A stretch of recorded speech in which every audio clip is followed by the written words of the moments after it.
Ibaratnya begini, negara-negara maju menggunakan tangga untuk mencapai posisi puncak. Tangga itu adalah pasar bebas, demokrasi liberal, ekonomi terbuka, non-proteksionisme. Tangga ini dioperasikan oleh WTO, IMF, Bank Dunia, dan dijaga oleh Amerika Serikat yang berperan sebagai polisi dunia. Tangga ini kemudian ditawarkan ke negara-negara miskin dan berkembang, awalnya dengan bujukan, rayuan, namun lama-kelamaan melalui pemaksaan. Negara-negara yang awalnya menolak ini mau tidak mau terpaksa mengikuti.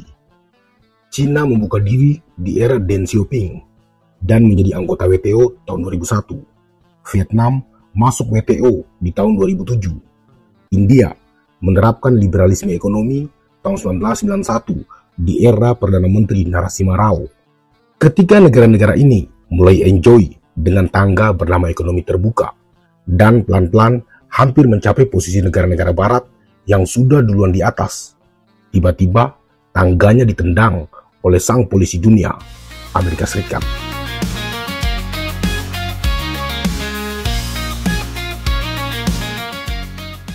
Pada titik itulah, kebijakan tarif impor Amerika ke hampir semua negara-negara di dunia merupakan cara Amerika menghancurkan tangga jalan pasar bebas. Yang mengejutkan, kebijakan itu juga bahkan diterapkan kepada negara-negara sekutu-sekutu terdekatnya. Uni Eropa, Kanada, Australia, Inggris, Jepang, dan Korea Selatan. Entah kita mau sebut ini fenomena apa, keruntuhan pasar bebas, matinya multilateralisme, atau apa. Yang jelas, tatanan politik dunia seketika berubah kembali ke era merkantilisme. Dunia tidak lagi dikuasai oleh prinsip perdagangan global yang kooperatif, melainkan dengan logika ekonomi politik realis, yang mana negara-negara kuat bertindak secara individualistik. Pasar bebas itu ibarat rumah tanpa sekat. Sedangkan non-proteksionisme ibarat rumah tanpa pagar. Keduanya berbeda, tapi dalam sistem ekonomi kapitalisme, yang satu tidak akan lengkap tanpa yang lain. Artinya, dua hal ini saling terkait. Dan untuk menopang ekonomi liberal, maka WTO dibentuk, yang merupakan kelanjutan dari GATT atau General Agreement on Tariff and Trade. WTO berperan sebagai arsitek, penjaga aturan, dan wasit yang memastikan semua negara bermain adil, tidak sembunyi-sembunyi, tidak membangun pagar proteksi, atau melakukan diskriminasi dalam perdagangan. Amerika Serikat dan negara-negara Eropa merupakan inisiator dari GATT sejak didirikan pada tahun 1947 hingga bertransformasi menjadi WTO pada tahun 1995. Konsep besar ekonomi kapitalisme atau pasar bebas adalah menyerahkan segala keputusan ekonomi, apakah itu produksi, distribusi, atau konsumsi, pada mekanisme pasar. Di poin inilah terjadi pertentangan antara kapitalisme dan sistem ekonomi komunis. Kapitalisme menginginkan kehadiran negara dikurangi atau jika bisa bahkan dihilangkan dalam pasar. Sementara komunisme justru sebaliknya berkehendak agar peran besar negara dimunculkan dalam mekanisme pasar. Dua sistem ini kemudian berkonflik selama beberapa dekade. Yang satu ingin mendominasi yang lain hingga berakhir pasca Perang Dingin dengan jatuhnya Uni Soviet. Amerika Serikat dan sekutu-sekutu baratnya kemudian menjadi kekuatan satu-satunya dalam tatanan politik dunia. Uni Soviet bubar, tembok Berlin runtuh, Cina mulai membuka diri. Momen-momen ini kemudian menjadi dasar bagi Francis Fukuyama menyimpulkan bahwa sejarah telah mencapai akhir dalam The End of History tahun 1992. Fukuyama mengklaim demokrasi liberal dan pasar bebas telah menjadi model universal, meskipun belakangan dia sendiri merevisi pandangan tersebut. Setelah kemenangan Amerika, dunia bergerak pasti menuju sistem tunggal pasar bebas. Non-proteksionisme dijadikan prasyarat. Negara-negara lain atau semua negara-negara di dunia tidak boleh semena-mena untuk menaikkan tarif pajak, cukai, atau bea masuk.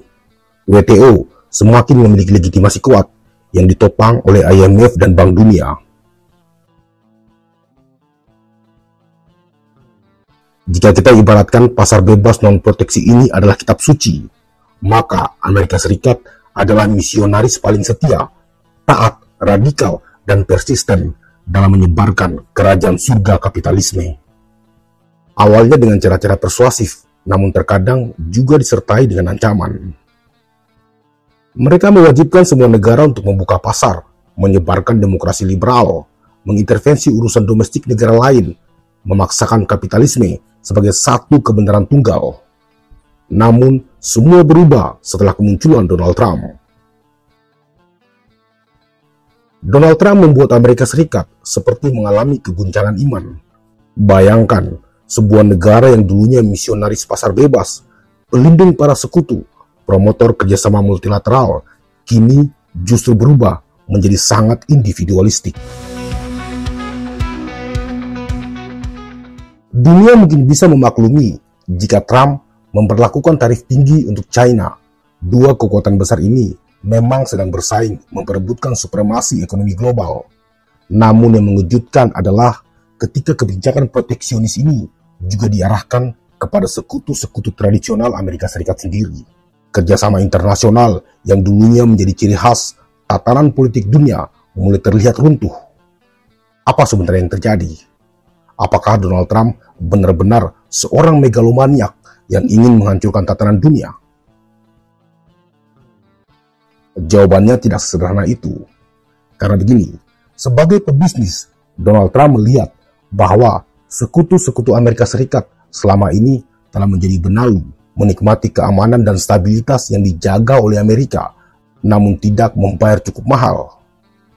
Amerika Serikat mulai lelah menjadi polisi dunia, sementara banyak negara justru mengambil keuntungan dari peran tersebut tanpa memberikan kontribusi yang sepadan.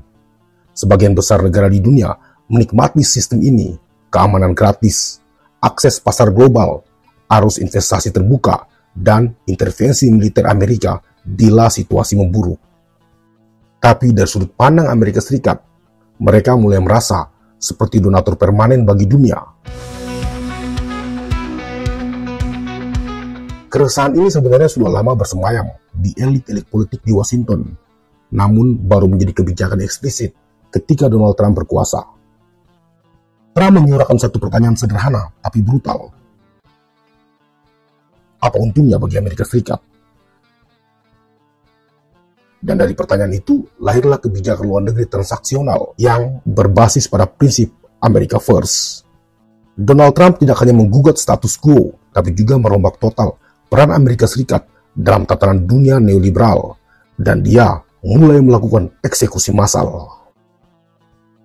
Tahun 2019, Amerika Serikat menarik pasukannya secara tiba-tiba dari Suriah Utara, membuka jalan bagi invasi Turki, dan memaksa milisi Kurdi mundur dan terlantar.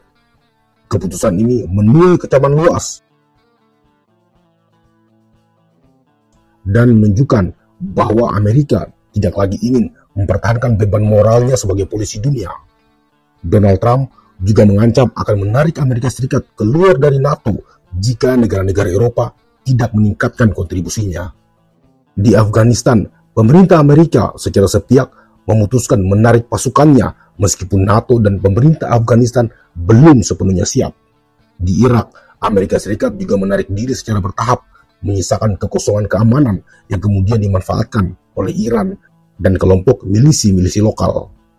Tahun 2019, pemerintah Trump juga menuntut Korea Selatan dan Jepang membayar miliaran dolar per tahun untuk membiayai pangkalan militer Amerika Serikat. Belum lagi jika kita bicara tarif baja dan aluminium yang diberlakukan terhadap Kanada, Meksiko, Uni Eropa, dan Jepang. Donald Trump bahkan mengkritik Jerman dan Korea Selatan dengan menyebutnya sebagai manipulator perdagangan karena surplus ekonomi mereka terhadap Amerika Serikat. Donald Trump juga menyebut mobil-mobil buatan Eropa sebagai ancaman terhadap keamanan nasional Amerika Serikat. Sebuah klaim yang ironis mengingat negara-negara ini adalah sekutu tradisional Amerika Serikat. Tampaknya, setelah puluhan tahun menjadi penjaga ketertiban global, Amerika Serikat mulai merasa lelah, dirugikan, dan dimanfaatkan. Di bawah Donald Trump, perasaan ini diubah menjadi retorika keras dan kebijakan nyata. Amerika Serikat mulai memperlakukan sekutu-sekutunya bukan lagi sebagai mitra, tapi sebagai klien yang membayar untuk perlindungan. Dalam konteks ini, kerjasama internasional bukan lagi soal nilai-nilai bersama, tapi soal neraca untung rugi. Amerika Serikat hanya mau terus menjadi pemimpin dunia jika itu memberikan mereka keuntungan.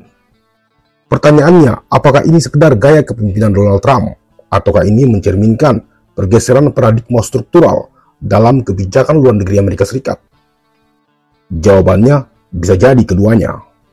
Barangkali Donald Trump hanyalah katalisator yang mengartikulasikan keresahan lama orang-orang Amerika bahwa dunia menikmati keamanan, stabilitas, dan pasar terbuka semua disediakan oleh Amerika, tapi Amerika justru merugi. Kerugian terbesar Amerika adalah ketika mereka sibuk menjalankan perannya sebagai polisi dunia, membiayai operasi militer di Timur Tengah, mempertahankan kehadiran militer mereka di 5 benua, serta menjadi sponsor utama lembaga-lembaga internasional. Saingannya, Cina, justru fokus membangun kekuatan ekonominya secara sistematis. Sementara Amerika Serikat menghabiskan uang untuk perang di Irak, Afghanistan, Amerika Latin, Beijing justru membangun infrastruktur, pendidikan, dan industrialisasi secara besar-besaran. Dalam 2 dekade, Cina bukan hanya mengejar ketertinggalan dari Barat, tapi juga mulai menantang hegemoni Amerika Serikat. Ironisnya, saat Amerika Serikat kelelahan menjaga dunia, Cina justru memanen keuntungan dari sistem global yang selama ini sudah dijaga Amerika Serikat. Dan mungkin bukan hanya Cina, tapi hampir semua negara di dunia menikmati, meninggalkan Amerika yang kehilangan banyak sumber daya. Inilah harga yang harus dibayar oleh negara itu. Ekspresi paling gamblang dari kejenuhan geopolitik dan ekonomi Amerika Serikat di bawah Donald Trump menaikkan tarif impor hampir ke semua negara termasuk kita di Indonesia. Negara-negara yang dulunya didorong untuk membuka diri dan tunduk pada prinsip non-proteksionisme sekarang justru disambut dengan tarif yang tinggi dari negara yang dulu menjadi pendakwa utama kapitalisme pasar bebas. Barangkali dalam pandangan Donald Trump, sistem perdagangan global sudah disalahgunakan. Amerika Serikat memberi terlalu banyak, tapi menerima terlalu sedikit. Makanya strategi fair trade digantikan dengan strategi America First. Ini jelas bukan untuk menghancurkan tatanan global, tetapi untuk mencabut dukungan terhadap sistem yang dianggap sudah tidak lagi menguntungkan kepentingan Amerika Serikat.